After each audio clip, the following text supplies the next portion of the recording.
위험할 것 같으니까 404번 먼저 설명합니다. 자, x는 2야. 그러면 x는 2가 지금 뭐냐면 대칭축이기 때문에 우리가 2차 함수에서 대칭축이 나왔다는 얘기는 꼭지점에 뭘 알려줘? x좌표를 알려주기 때문에 이 꼭지점의 좌표가 2, q 이렇게 생각해도 되지. 그러면 이 함수의 모양이 fx는 a하고 x-2의 제곱 플러스 여기를 b라고 잡게. 그럼 전개하면 ax의 제곱 마이너스 4ax 플러스 4 더하기 b야. 이렇게 일단 넣고 지금 문제에서는 f3x-1은 0은 두 근의 합이란 얘기인데 이거 어디로 들어가면 돼? 0이란 얘기는 x축하고 만나는 점이야. 그래서 2차 방정식과 2차 함수와 2차 부등식은 세 개가 같은 내용 안에서 조금씩 이렇게 움직이고 있는, 변형되고 있는 거잖아. 그러면 이거를 앞에서 2차 방정식에서도 마찬가지 2차 방정식에서 뭐라고 했냐면 fx는 0이 되게 하는 두 근이 알파하고 베타라고 했을 때 알파 플러스 베타의 값이 뭐 예를 들어서 2고 알파 베타가 5일 때 이런 거 물어보면 우리가 fx를 뭘로 나 a가로하고 x-알파 곱하기 x-베타로 놓고 이 자리에서 우리가 뭘 찾았어? 3x-를 이렇게 찾았던 거랑 똑같아. 그렇기 때문에 자 여기서 우리가 알 수 있는 게 뭐냐면 는 0이라고 하는 거는 fx는 0이 되겠을 때 2차 함수가 는 0이 돼버리면 함수값이 0이라는 얘기는 x축하고 만나는 점이기 때문에 2차 방정식의 두 근이 2차 함수에서는 누구의 역할을 해주면 x 절편의 역할을 해준다는 거예요. 그러면 여기서 지금 x축하고 막 서로 다른 두 점에서 만나는데 이 만나는 점을 알파하고 베타라고 하자. 그러면 요 2차 함수 fx는 2차 항의 개수가 a이면서 x-알파 곱하기 x- 베타인데 지금 대칭축의 x는 2라는 얘기는 이 2분의 알파 플러스 베타의 값이 얼마인 것과 같다? 2인 것과 서로 같겠지. 그럼 여기서 알파 플러스 베타의 값이 얼마란 얘기야?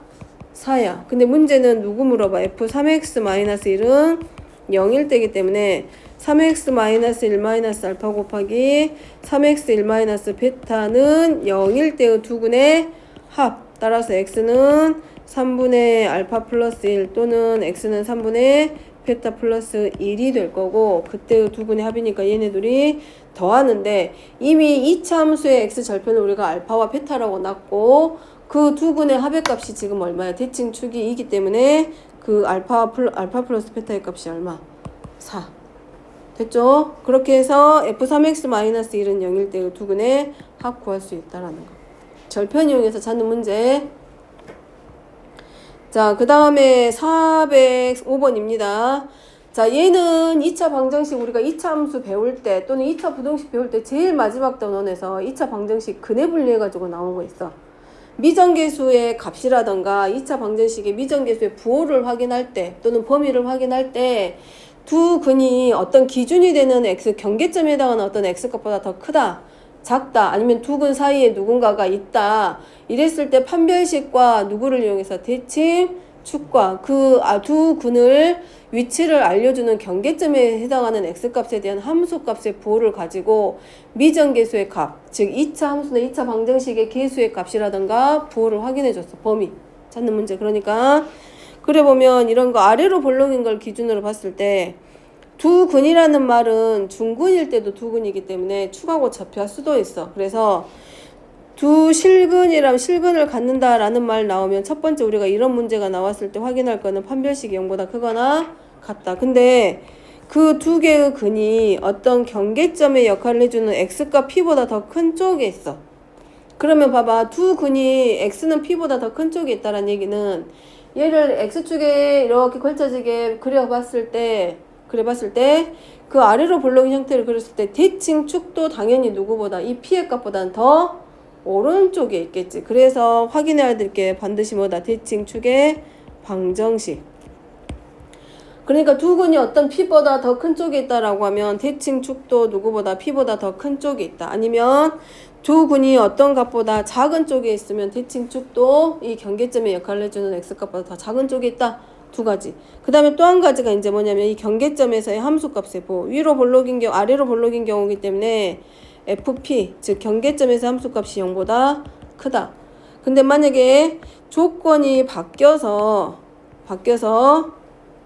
자 알파하고 베타인데 한 근은 P보다 큰 쪽에 있고 한 근은 이렇게 되어 있어. 이런 조건이 들어가. 그러면 얘네들은 볼 필요도 없지. 두 알파와 베타 사이에 P하고 Q가 끼어 있다는 얘기는 알파와 베타는 같을 수 있어 없어? 반드시 다르다는 얘기잖아. 그러니까 판별식이 0보다 크다. 인데 이거를 생략할 수 있다라는 거야. 반드시 봐야 될 건 세 가지라 그랬잖아. 그 다음에 대칭축이 어쨌든 P만 봤을 때는 대칭축이 P보다 오른쪽에 있지만 이 X값 경계점의 역할을 해주는 X는 Q를 기준으로 봤을 땐 얘가 대칭축이 Q보다 오른쪽에 있을지 왼쪽에 있을지 구분이 돼야 안 돼? 이거는 몰라. 이렇게 두 군의 양쪽에 있을 때는 대칭축이 어느 위치 얘네들보다 더 큰 쪽이 오른쪽에 있을지 왼쪽에 있을지가 분명하지만 이 경우에는 분명하지가 않기 때문에 이런 경우는 대칭축을 볼 필요가 없어. 생략 가능. 그럼 뭐만 확인하면 돼? 세 번째. 누구? 이 X는 P하고 X는 Q가 이 두 근을 나눠주는 역할을 해주고 있기 때문에 이 경계점에서의 함수값의 부호 X축 위에서 만나면 0보다 크다. X축 아래쪽에서 만나니까 0보다 작다 해서 이 두 근 그 경계점에서의 함수값의 부호를 보고 우리가 누구를 해주는 거야? 이렇게 2차 방정식 안에 들어있는 미정계수, 미지수의 값의 범위를 찾아주는 거지. 자, 지금 이거는 잠깐 나오지만 이게 잊을만 할 때 언제 나와? 대수에서 한번 나온다잉. 대수에서 지수함수 배울 때 밑이 항상 0보다 크기 때문에 항상 얘네들이 0보다 커. 그래서 그때 살짝 한번 스치고 지나가면서 보여줘. 그때 잊을만 할 때 나온다는 거. 그 다음에 또 자, 얘가 지금은 2차항의 계수가 이렇게 주어져 있지만 2차항의 계수가 미지수인 경우가 있어. 예를 들어서 그냥 우리가 거짓말 이거 만들었을 때 그랬을 때는 얘가 양수인지 음수인지 몰라. 지금 그렇기 때문에 모를 때는 두 근이 얘가 위로 볼록인 경우도 있을 수 있고 아래로 볼록인 형태가 될 수도 있을 거 아니야. 그러면 두 근 사이에 누군가가 이렇게 끼워져 있다라고 했을 때 이런 경우도 될 수 있고 또 이렇게 될 수도 있을 거야. 그러면 A가 양수냐 음수냐에 따라서 부호가 바뀌지. 아래로 볼록이면 양수면 얘가 음수고 얘가 양수지만 아니 위로 볼록이면 근데 아래로 볼록이면 P일 때가 양수고 Q일 때가 음수야. 그러면 이거는 뭘 말해줘? 경계점의 함수값의 부호가 아래로 볼록이냐 위로 볼록이냐 상관없이 서로 부호가 반대일 거란 얘기잖아. 그러니까 A의 부호와 상관없이 그때의 부호는 항상 반대이기 때문에 둘의 곱을 뭘로 놓고 0보다 작다라고 놓고 하나 가지고 풀 수 있다고 굳이 구분하지 않아도. 근데 두 근이 두 개의 x값 사이에 있습니다 라고 했을 땐 달라지겠지. 판별식 들어가야 되고 그 다음에 누가 대칭 축도 당연히 누구 경계점에서 해당하는 x값 사이에 있다라는 거 보여줘야 되고 그 다음에 경계점에서 뭘 찾아야 돼? 함수값의 부호도 0보다 크다라고 두 가지 다 보고 공통 범위 찾기. 자, 그 다음에 틀리는 것 중에 하나가 공통범위 찾았는데 진짜 아무것도 아니지만 범위가 이렇게 여러 개가 나오다 보니까 그리다가 말아가지고 이거 하나만 이렇게 찾는 사람 생겨. 이 중에 한 명은 꼭 나와. 근데 범위 그릴 때 이렇게 좀 길게 그려봐. 그럼 범위가 원래 몇 개 나오게 돼? 2개 나오지? 오답이 나오는 경우 중에 하나가 뭐냐면 이 선 하나를 짧게 그려갖고 그냥 눈에 얘만 보이니까 공통범위가 하나 쓰고 끝나는 경우가 생겨. 그러니까 그런 것들 몰라서 틀리는 게 아니라 아주 사소한 건데 그 선 하나가 짧게 그려져가지고 답을 잘못 봐가지고 틀리는 경우 생기니까 조심하기. 그거는 여기서 뿐만이 아니라 현장에서도 이런 실수는 하게 돼. 시험 보다 보면 긴장하기 때문에 이런 게 안 보여 눈에. 그것도 조심하고. 됐죠?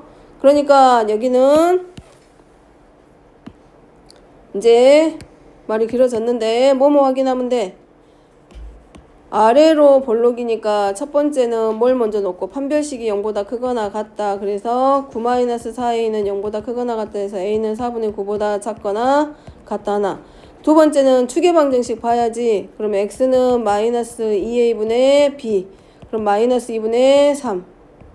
그러면 대칭축이 당연히 누구보다 더 커? -3보다 작다 그랬네. 한근은 여기 있구나. 다르네.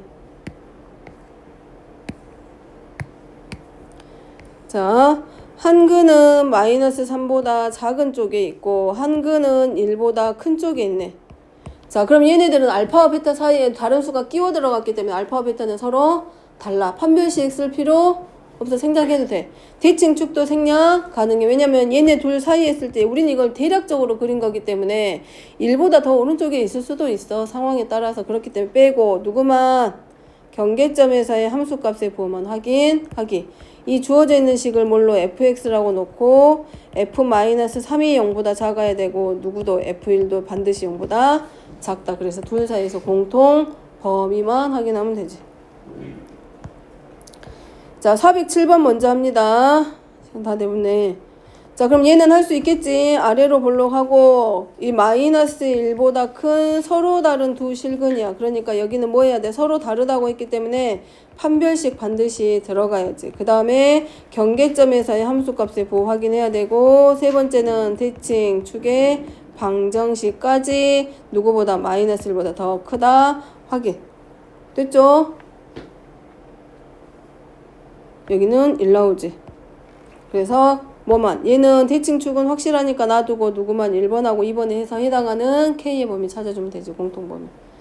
자, 그 다음에 407번입니다. 자, fx 곱하기 gx가 몇 차식이야? 4차. 근데 fx 곱하기 gx는 뭐야? 인수분해 가능하단 얘기야? 불가능하단 얘기야? 인수분해 해봤어? 안 해봤어?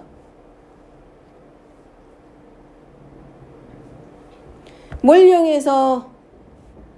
조립제법 3차항의 개수 얼마? 0 빼먹지 말고 조립제법 이용해서 0이 되는 인수 찾아서 몇 개의 식으로 나눠줘야 돼? 2차 함수의 곱이라고 그랬으니까 두 2차식의 곱으로 나타내고 그 다음에 fx가 x축에 접한다는 얘기는 fx는 어떤 식? 5글자